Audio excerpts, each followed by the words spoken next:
Good afternoon and welcome to our series of webinars focused on bringing you information about COVID-19 related topics. The information in these weekly webinars is geared toward long-term care and skilled nursing facilities, but we encourage everyone who's interested to attend. In today's discussion, we'll be taking a closer look at the bivalent vaccine and stroke risk. Everyone has entered the meeting on mute, but we will have a discussion at the end of this webinar. If you have questions or comments, please submit them using either the chat or the Q&A tool in your Zoom menu. Or if you would like to ask your question out loud, you can use the raise your hand feature. We encourage you to join us every Wednesday at 2 p.m. for more of these weekly webinars. Next week, we'll be discussing current updates from the CDC and CMS. That webinar will be the same time and place next Wednesday at 2 p.m. My name is Kathy Caudell. I'm a communications specialist with Quality Insights. And now I'd like to introduce our guest today, Dr. Jean Storm. Dr. Storm recently joined Quality Insights as medical director. She has a background in nursing home care, internal medicine, and healthcare leadership. Most recently, she served as associate medical director for Optum United Healthcare. She has also served as regional medical director for 38 long-term care facilities in West Virginia. She earned her DO from Lake Erie College of Osteopathic Medicine and completed her postgraduate training at Mill Creek Community Hospital in Erie, Pennsylvania. Welcome, Dr. Storm. Thank you. And thank you, everybody, for joining us. This is a topic that we recently discussed in one of our COVID webinars, and we thought it would be a good idea to take a closer look. I think this is always important surrounding topics that make people uncomfortable or fearful, because it's really become pretty commonplace in the COVID pandemic. And I think it's important to kind of stop, take a breath, and do our research and find really good information so we can guide our patients, we can talk to staff, and then we don't spread misinformation or paranoia. So that's what we're going to be doing today. I'm going to talk a little bit about the risk and what's been coming out with the bivalent vaccine. And then we're going to open it up to questions. Feel free to ask whatever you'd like. I'm really interested in everything long-term care, so I enjoy learning along with you. So I wanted to kind of bring this start and kind of talk about where we are with COVID vaccination. This was probably one of the happiest days of my life. I can tell you, during the COVID pandemic, I was in one of my nursing facilities where I was medical director. I was the only physician in that facility. A lot of other physicians were not coming into nursing facilities during the COVID pandemic, so I was all alone and taking care of patients. And it was a scary, awful time for me. And not for my own health, but because I felt really helpless in treating patients. There was really nothing to offer, right? And I'm sure a lot of you remember. So I kind of want to bring it back to, I felt really, really excited to get vaccinated because I knew that I felt like the end was near of the pandemic. I mean, we were going to be having some help in combating this virus. So I wanted to kind of remind everybody where we've come. So what is the bivalent vaccine, which is what we have available now? So these vaccines include an mRNA encoding the spike protein from the original strain. So that was the original strain that we were all dealing with as the COVID pandemic got started.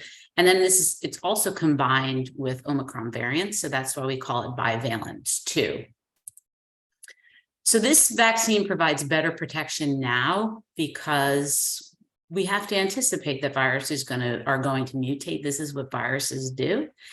So this vaccine is treating and is preventing what virus we have, viruses now that are becoming prevalent.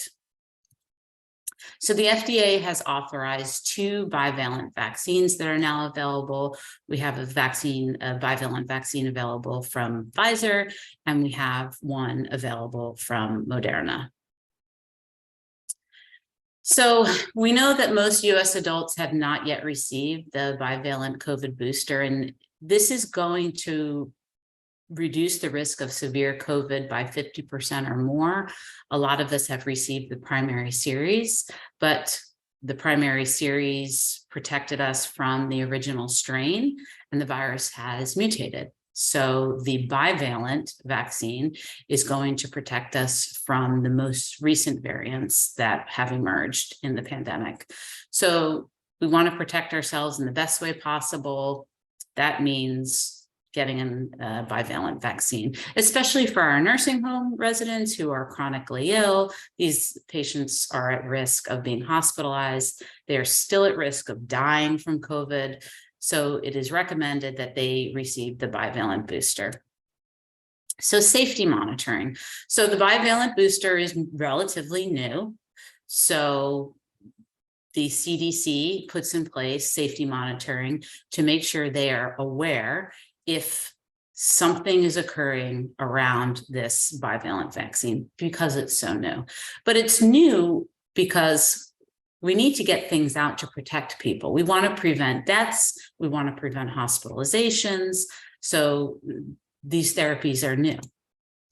Multiple safety monitoring systems are in place that are put in place by the CDC. So it's not just one safety monitoring system. We have multiple safety monitoring systems just to make sure we know exactly what is going on with the vaccine. So these safety monitoring systems are called, there's one that's called, I'm sure you've heard, the Vaccine Safety Data Link. It's VSD for short. There's also the VAERS, that's the Vaccine Adverse Event Reporting System. I'm sure you've heard of that one. And VSafe, and if you actually Google VSafe, you can see that it's a self-reported system. So all of these systems are put in place to get data of safety of events that are occurring surrounding the vaccine.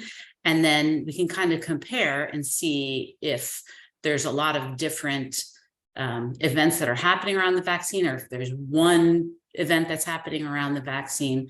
But it's good because we have a fail-safe, so we have multiple systems in place. And if you go to the CDC site, it's very transparent. It explains all of these safety monitoring systems. So I'm sure you've heard in the news that there's been an alert that has gone out with a safety signal that occurred on one of these safety monitoring systems. So the VSD, which takes data from several sources around the country, but we need to keep in mind that this is only one platform for interpreting and gathering data surrounding safety with the bivalent vaccine. So this preliminary safety signal indicated a safety concern for ischemic stroke in people ages 65 and older who received the Pfizer bivalent vaccine. So only the Pfizer vaccine. What did the safety flag see? It signaled a need for additional investigation for people over 65 who received the Pfizer bivalent vaccine, as it said that they might be more likely to have an ischemic stroke in the 21 days following vaccination. So this is 21 days following vaccination compared with 22 to 42 days following vaccination. So again, this was only one safety platform that alerted the CDC that more data collection needed to be done, that we needed to look at the other safety platforms. So what happened when we looked at the other safety platforms? So a large study of the bivalent vaccine using the CMS data revealed no increased risk of ischemic stroke. They looked at the VA database. That did not indicate any risk of ischemic stroke associated with the vaccine. They looked at the Vaccine Adverse Event Reporting System. This is managed by the CDC and the FDA, and there was no increased reporting of ischemic stroke following the bivalent vaccine. So this is really important. So when this is why we have multiple systems in place in order to gather safety data, because if we have one, it could be Okay, let's look at the others. If we have constant signal in all of the other safety platforms, then we have to say, all right, there's something that we really need to look at here. This looks like it could be real. If it's just in one safety platform, we might say there might be something else going on. There might be something else to account for the data and may not be the bivalent vaccine at all. So that's why we have to look at things really, really closely and kind of slow down and try to put our fear aside and really look at the data from authentic, good sources that are going to give us the true data. Pfizer's global safety database has not indicated any ischemic stroke. So each company, Pfizer and Moderna, keep their own data, and they did not find any link with ischemic stroke associated with a bivalent. And we've had no data from other countries. And I just read this morning, Canada just recently issued a press release saying that they found no link with the bivalent and ischemic stroke, and they are indicated that they are full force with this campaign. And there's been no reported increased risk of stroke with the Moderna bivalent vaccine. So that's, to me, that's very interesting that it's not, it's not with Moderna. It's was just found with a small subset of one safety platform with Pfizer.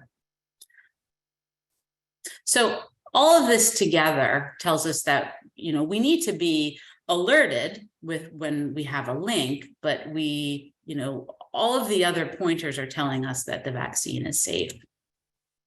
So this is a statement from the CDC website, and it says, although the totality of the data currently suggests that it is very unlikely that the signal in VSD represents a true clinical risk, we believe it's important to share this information with the public, as we have in the past, when one of our safety monitoring system detects a signal. And I think it's important to look at things this way. The CDC is attempting to be transparent. It's not attempting to get people paranoid. This is not a conspiracy theory. This is just the CDC being transparent. And if you go to the CDC site, they are very transparent about how they collect safety data surrounding the bivalent. So at this time, there's no change recommended for vaccination. The CDC continues to recommend that everyone ages 6 months of age and older stay up to date with their COVID vaccination. So this means that individuals who are eligible to receive the bivalent vaccine should. And why? Why should people receive the bivalent vaccine? So what protection does it offer? It reduces the risk of hospitalization by nearly threefold as compared to those previously vaccinated but not bivalently boosted. So this is huge for our nursing home patients. We know that hospitalizations put our residents at risk for multiple things: nosocomial infections, delirium. We know that the more that our nursing home residents are admitted to the hospital, the shorter their lifespan, the lower quality of life they have. So it is really important that we protect them from hospitalizations. You can say, oh, well, do they just get hospitalized? But no, it really puts our residents at risk and it shortens their lives. So we want to make sure that they are protected as much as they possibly can. The bivalent vaccine reduces the risk of death by COVID by nearly 19-fold. That's huge. I mean, that's huge. So COVID is still serious, especially serious in our chronically ill, immunosuppressed. So we really need to keep this in mind when we counsel our residents on getting vaccinated. And this is from the American Medical Association. Approximately only 39% of those over 65 have been bivalently boosted. I spoke with my parents last night. They're over 65 and they just got bivalently boosted. And I said, I would have recommended you do that, even with the current risk. So let's talk a little bit about XBB.1.5. This is what they're calling the Kraken. This is the latest Omicron variant, though I think there might be one more that has recently come out. Viruses are really, really good at mutating. This is how they survive. And the Kraken is the one that they're saying is going to be is really big this winter. XBB, this is from the World Health Organization, their risk assessment that was recently released. XBB.1.5 does not carry any mutation known to be associated with potential change in severity. So this doesn't mean that, this means that this new variant isn't worse than any other variant that we've seen before. It's not worse than Delta. It's not more severe. It is just the most recent variant. I will say I have read that it is more infectious, able to be spread, but it is not more severe than previous variants, which is good. And bivalent boosters do provide protection against this latest variant, XBB.1.5. So good news.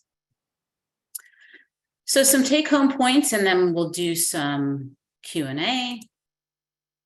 The updated bivalent booster do protect against both the original virus that causes COVID-19 and the Omicron variants. CDC recommends one updated bivalent booster dose for everyone aged 5 and older if it's been 2 months since your last dose. And the CDC will continue to keep the public updated on all important information regarding COVID vaccines. And I'll say, as a healthcare provider and someone who has recently taken care of nursing home residents and wants the best for the residents under my care, I think that this is really reassuring that the CDC has come out with this data and has been really transparent in explaining it. And I will say, in my own research, you can go to the CDC and you can do a lot of research and find out a lot about what the CDC is doing surrounding safety. And that's reassuring to me.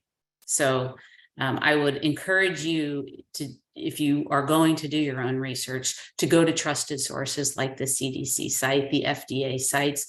The information is really fantastic, and it's easily accessible. So this is lightning storm. I'm sure you heard him barking a little bit during the presentation, but I'll open it up to any questions. All right, so we didn't get any questions submitted yet, but it's not too late. While we're waiting to begin the Q&A, again, if you want to submit a question or comment, please share them using the chat or the Q&A tools in your Zoom menu. Or if you don't feel like typing it out, you can use the tool to raise your hand and we can give you the ability to unmute yourself and ask your question. I'd again like to invite everyone to next week's webinar. We'll be discussing current updates from the CDC and CMS next Wednesday at 2 p.m. And if you'd ever like to have a one-on-one discussion with our quality improvement specialists, we invite you to join us during our virtual live chats. Those live chats are now every Tuesday and Thursday at noon in Zoom. You can find a link to those live chats in our webinar email reminders, as well as the Friday newsletter that we send out each Friday called the Last Minute Lowdown. If you're not on the mailing list for our newsletter or our webinar reminders, but would like to receive those emails, you can message me at ccaudell@qualityinsights.org to be added to our mailing list, and I will drop my email in the chat shortly. Looks like we do have a question here. It says, we had some intense reactions in my facility following a big vaccine clinic. This has left a lot of the staff and residents weary of the new vaccine. Any tips to address these fears? Are you talking about reactions, physical reactions? Do you want to unmute yourself and kind of explain? Raise your hand if you would like to be unmuted. I know not. Okay, yes, here we go. Allow to talk. All right, you should be able to unmute yourself now. Can you hear me? Is my Yes. Yes, we can. I want to say we did like 60 or 70 residents, and we had a huge round of fevers going very high, like 103, 104. Injection site swelling that left the arm, like the entire upper arm swollen. as well as respiratory distress and increased heart rate in a lot of our residents and in myself. And word does get around to these things, and it really scared a whole lot of people. Sure. Things that we didn't have during the monovalent clinics that I did. Sure. So I will say that obviously reactions around the vaccines are fairly common. To me, a temperature of 104 to 105 indicates that maybe something else is going on. I know there's a lot of influenza, there's a lot of other viruses going around. So perhaps this was a little bit, I don't even remember. It was before flu season, like really got into full swing, and we are a vented facility. Okay. Yeah. But even like our CNAs and some of our staff had very big swelling and injection site issues. And I do get asked about it when I'm getting ready for my next clinic that I tried to hold monthly. How long did the symptoms last? Was it a long time? Like 2-3 days. Yeah, I think that's typical, with injection site, and it's unfortunate that it's just part of the process, but it provides really good protection for the residents. So I think that's important to let people know. This is the protection that we have right now. It's not perfect. I'll say no therapy is perfect for everybody. But it provides really good protection. I would say, though, with those high temperatures, it doesn't sound like typical of the vaccine reaction. So maybe something else is kind of making the rounds in the facility. Okay. And Albert, I noted, this is Penny, hi. I noted that someone just put in their anecdotal that they found Moderna bivalent created more of a localized reaction. I know I heard from some of our nursing homes probably about 3-4 weeks ago when they were doing it. Also, the same thing, that there did seem to be that short-term, more severe reaction to the bivalent. And when I had asked them if they knew, was it Moderna or Pfizer, I think it was kind of equal, but did you take note to which one? We carry Pfizer. Pfizer. Okay. So I guess it's showing. Yeah. So it did seem to be both. And I wonder too, Jean, really with that covering more of the viruses and and maybe it's been a while since anybody had COVID or had the previous vaccine, if that would just make your immune response maybe a little bit more severe. I don't know. I'm not. Yeah, we're in new territory, right? We're in new territory. And I think it's really interesting that, how we approach these vaccines, I feel like is very different than other medications. When we have a new therapy for diabetes, we kind of all jump in the water and we're like, oh, but vaccine, everyone's very hesitant. It's just kind of, I think, perception around it, but we continue to learn. Yeah, I agree. And I have to tell you, half the time when I take a new medication, sensitive skin, I break out and I never think about it. I'm never like, I don't hesitate to try it because even though I know that might happen. I see we have a couple more comments there, Kathy. Yes. And thanks for those of you who don't know, Penny Imes is our nursing home team lead here at Quality Insights for the QIN. So this question says, with the new yearly vaccine, are they going to keep the mRNA portion, and is that still necessary? So these are all mRNA vaccines at this point. The Pfizer and the Moderna are. I don't know what's coming down. They're moving very rapidly with vaccines, so who knows what the vector will, how they'll change things in the future through further research. Thank you. This next question says, do you have any info on whether or not the CDC is any closer to making the COVID vaccine an annual shot like the flu vaccine? I have read that that's going to be the case. It makes sense. We get the flu shot every year. I think COVID is with us to stay. It's a virus. And so that to me makes sense. And I've heard kind of rumblings that that's the case, but I haven't seen anything official. Okay, thank you. And in the Q&A, someone said, and I'm not sure, do you know what an S/S is? Signs and symptoms, I think they're Signs and saying. symptoms, okay. In the Q&A, it says the EUA for both by vaccines shows an increase in all signs and symptoms. So I guess that's just an observation commenting on what we were talking about earlier. Okay. Any other questions? Any other COVID associated questions? That's it so far. It's up to you. Do you want to wait another minute and see if anybody else has any questions before? Okay, someone says they have one. Do you want to take a minute to type it, or you can raise your hand if you would like to be unmuted?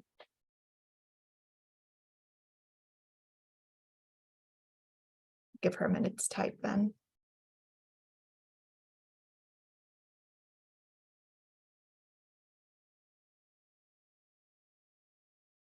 I'll say it's really nice to see the 40 people on a Wednesday afternoon at 2 o'clock. Okay, our interim admin asked if we're able to open up our water fountains. Oh, goodness. Deborah or Penny, do you know the answer to this question? I have not heard anything about water fountains. I don't know, Deb, that's the like kind of that life safety water, Yeah. Deb, Jennifer, that infection. I'm not an expert on that. Sorry, Deb, Jennifer. I have not found that that is something that they have released. I would think that if you go back to the beginning, PA Hans, where they address, that the water fountains are just a source of spread. I just don't see that opening back up unless you get those types of water fountains where they're the fillable stations, not the kind where you're slurping this like everybody else does. But if you can fill the cups, I think those would be okay. But the free flowing water where you put your mouth down over it, I have not seen where that's been acceptable. Yeah, I think those slurping ones are going away anyway. Yeah, I haven't heard anything definitive, but I think the water filler should be okay as well. Okay, thanks. That's Jennifer Brown, our infection preventionist, and Deborah Wright, who's also a quality improvement specialist. Yeah, and I know there were no updates on the PA Hans, and Amy, I see you noted that you couldn't find anything yet on CDC or the PADOH. So I would say that the answer for right now would probably not. And you do have the bottle fillers, which is great. So The one thing I do want to just throw out there, if a facility decides that they want to reopen that, with them being closed and not used as long as they have, you really want to go through your water testing to make sure that water that's been laying in there has been flushed out well. Because I know that was a question. A facility that I worked at prior to coming to Quality Insights had the water fountains like that. And that was one of the questions. If and when you reopen them, how are you going to make sure that this water is safe since it's been stagnant for so long? So you just want to make sure. I don't think they should be reopened, but if you do, make sure that you're also looking at that as a mitigation effort.